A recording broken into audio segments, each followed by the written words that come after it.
የኢራን ጠቅላላ መሪ አያቶላ አሊ ካሚኒ መገደላቸውን በሰምታችኋል።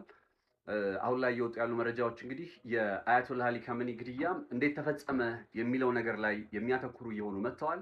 ስለዚህ የአያቶላ አሊ ካሚኒ ግድያ እንዴት ተፈጸመ በሚለው ላይ እንግዲህ ሮይተርስም ይዞት የወጣ መረጃ አለ። ከዛም ባለፈ ከማለዳ ጀምሮ እየቃኟቸው የነበሩ የዜና ምንጮችም በጣም እጅግ በተራቀቀ መንገድ ግድያው መፈጸሙን የሚያሳዩና የሚጠቁሙ መሆናቸው መረዳት ይቻላል። ከተመለከትኳቸው መረጃዎች መካከል አንዱ ምንድነው የሚለው የአያቶላ አሊ ካሚኒ ከመገደላቸው በፊት በአንድ መረጃ ለኢራን የኢንተለጀንስ ሰዎች ደርሶ ነበር። ያ ለኢራን የኢንተለጀንስ ሰዎች የደረሰው መረጃ ምንድነው? እስራኤል ምናልባት አርብ ለቅዳሜ ሌሊቱን እስራኤል ጥቃት ልትፈጽም ትችላለች የሚል አይነት መረጃ ነበር ደርሷቸው የነበረው። በዛ ሰዓት ላይ ልብ አድርጉ፣ በኢራን የኒውክሌር መርሃ ግብር ጉዳይ ላይ ድርድሮች እየተከናወኑ ነበር እና የኢራን ባለስልጣናት በዚህ ድርድሩ እየተከናወነ ባለበት ወቅት ላይ እስራኤል በኢራን ውስጥ እና አያቶላ አሊ ካሚኒን ያነጣጠረ ጥቃት ልትፈጽም ነው የሚል አይነት መረጃ ተሰማ። ያንን መረጃ ይዘው የኢራን የደህንነት ሰዎች የመጀመሪያ እርምጃቸው ያደረጉት የአያቶላ አሊ ካሚኒ ወደ መደበቂያ ቦታቸው ላይ እንዲሄዱ። ኦብቪየስሊ መቼስ እንደው ገላጣ ቦታ ላይ አሁን ህይወታቸው እንዳለፈበት አይነት ቦታ ላይ ሊሆኑ አይችሉም።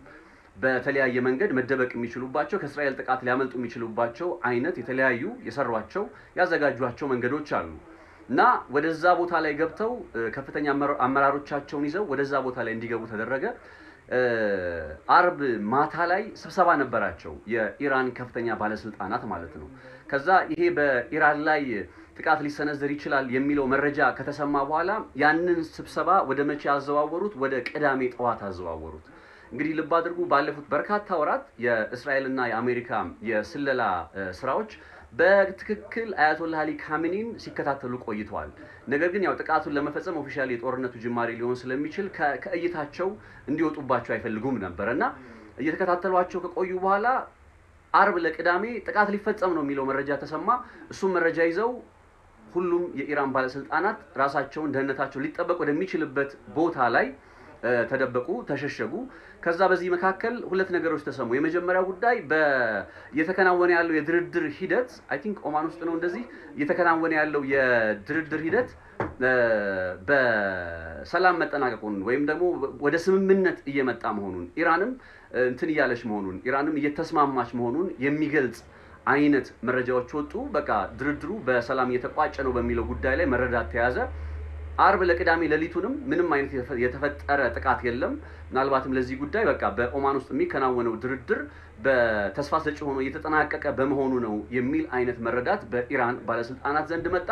ከዛ ይሄንን ታሳቢ በማድረግ የኢራን ባለስልጣናት ቅዳሜ ጠዋት አገራማን ብለው ለቅዳሜ ጠዋት የቀጠሩትን ስብሰባ እጅግ በጣም የሚገርም እኮ ነውና ለቅዳሜ ጠዋት የተቀጠረውን ስብሰባ ለማከናወን አያቶላ አሊ ካሚኒ ከከፍተኛ ባለስልጣናቶቹ ጋር በመኖሪያ ቤቱ ተገናኘ ማለት ነው። ስብሰባው ከተጀመረ ከጥቂት ደቂቃዎች በኋላ በጣም በሚያስደነግጥ ሁኔታ የተቀናጀው የእስራኤል የአየር ላይ ጥቃት ተፈጸመ። በዚህ መልኩ እንግዲህ የስለላ መረቡን ቀድሞ የገባው ሞሳድ የመረጃ ክፍተት እንዲመጣ በማድረግ የኢራን የደህንነት ሰዎች የተሳሳተ መረጃ እንዲያገኙ በማድረግ መዘናጋትን በመፍጠር ግርታን በመፍጠር ማለት ነው የአያቶላ አሊ ካሚኒን ተጋላጭነት ማግኘት ቻለ። በዛች በተፈጠረችው አጋጣሚ ላይ አያቶላ አሊ ካሚኒ የኦማኑ ድርድር በቃ በሰላም እያለቀ ነው፣ ስለዚህ ወደ ጦርነት ወደ ግጭት ልንገባ የምንችልበት አይነት ሁኔታ የለም እያሉ ታሳቢ ባደረጉበት ሞመንት ላይ ማለት ነው የእስራኤል ጥቃት የተፈጸመው።